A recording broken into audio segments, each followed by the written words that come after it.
Hello guys, welcome back to my channel. কেমন আছো সবাই? তো আজকে আমি নিয়ে চলে এসেছি তোমাদের জন্য আমার বিয়ের কিছু মুহূর্ত।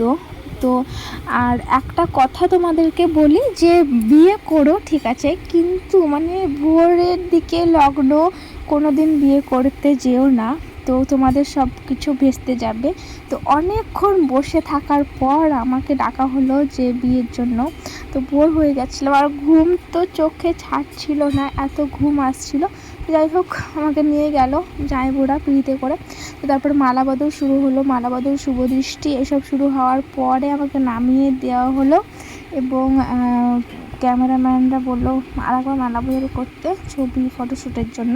তো সেটাই করছিল। তো গাইজ, আর আমার একটাই আফসোস হয় এখন যে আমার বিয়েতে আমি গাইজ নাচতে পাইনি। আমি এটাই আফসোস হয় যে আমি নাচলাম না, আমাকে কেউ ডাকেনি নাচতে, গায়ে হলুদের সময়তেও নাচিনি, বিয়ের সময়তেও নাচিনি। আর কি বলবো, শুধু ভেড়ার মতন কেঁদে গেছি। হ্যাঁ, আর এটাই আফসোস যে আমি নাচতে পাইনি। তো যাই হোক, ওটা পরের কথা। তারপরে আমাদের রিচুয়ালগুলো শুরু হলো, যেরকম হাত বন্ধ। আমাদের হাত বন্ধনের নিয়ম হচ্ছে এটা যে হাতের পরে গামছা দিয়ে সেটা ঢাকা দেওয়া হয়। তো সেটাই হলো। তারপরে পিঁড়িতে মানে পিঁড়ি বদল করতে হয় বরের হাত ধরে, সেটা হলো। তারপরে যে ক্যামেরাম্যানগুলো হুড়মুড়িয়ে ঢুকে গেল আমার ক্যামেরার সামনে।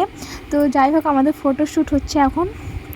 তো ফটোশ্যুটের পর দান যেগুলো থাকে না, সেই দানগুলো দান করলো। এরপর ফাইনাল মুহূর্ত হচ্ছে সেটাই যে আমার জীবনের সেরা মুহূর্ত, সিঁদুর দান। তো সিঁদুর দান হচ্ছে, তো মানে বিয়ের সময় কি বলবো, ছবিগুলো এত বাজে এসেছিলো, চোখ ঢুলু ঢুলু করছিলো, মানে চোখে ঘুম ছাড়ছিল না, এরকম একটা। তো ভোর 3টে সাড়ে 3টের সময় লগ্ন থাকলে যা হয়। তো আমাদের সিঁদুর দানের নিয়ম হচ্ছে যে 3বার সিঁদুর পরাতে হয়। তো 3বার সিঁদুর পরার পর কমপ্লিট। তো সিঁদুর পরানো হচ্ছে, দেখো।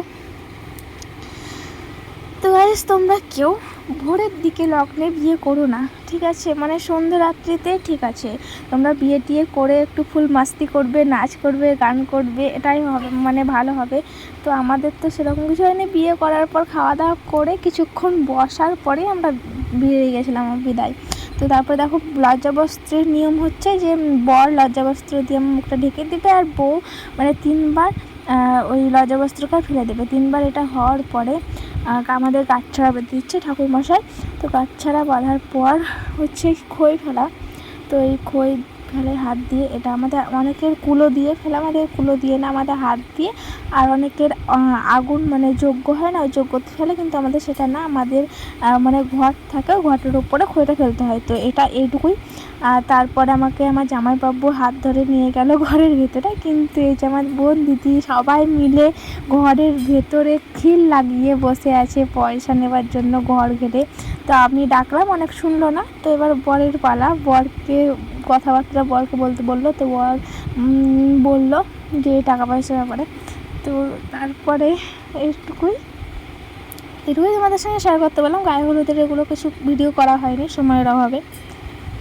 তো ফ্রেন্ড, যতটুকু পেরেছি ততটুকু তোমাদের সঙ্গে শেয়ার করলাম। আর তোমরা কমেন্ট করো, লাইক করো, সাবস্ক্রাইব করে দিও। তো জানিও যে আমাকে বিয়ের পরে কীরকম দেখতে লাগছিলো বিয়ের সাজে। তো গাইস, এতটুকুই। দেখা হচ্ছে পরের ব্লগে। চলো, টাটা।